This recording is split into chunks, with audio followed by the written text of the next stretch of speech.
Hello dear friends and welcome back.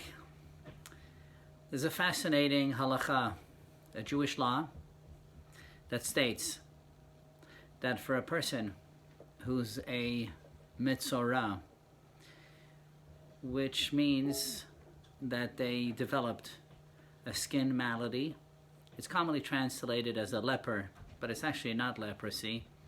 This was a skin disease that a long time ago existed.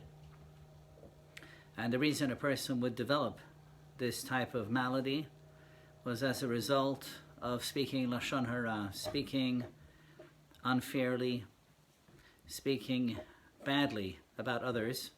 And the Torah tells us in this week's Torah portion that they would develop this skin disease. The Kohen would come and determine whether it would render the person impure or he's still pure, to enter the temple, to bring offerings, and so on. Worst case scenario, it turns out that he's tamei, that he's impure. Then he has to live michutz lamachane moshavo. He has to take his possessions and move out of the encampment of the Jewish people. So the question is, why particularly a Kohen to determine this? The Kohen is not necessarily learned.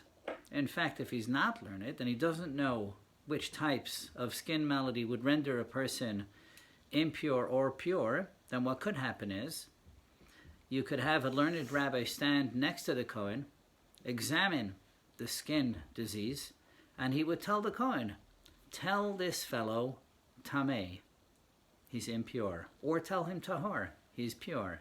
But why can't the rabbi do that himself? Why does he need the Kohen to make this statement, tamei or tahor? And the Rebbe once explained beautifully, because the Kohen has a unique characteristic that's been carried down from Aaron, Moses' brother, who was the very first Kohen. And we know about Aaron that he went out of his way to make peace between people.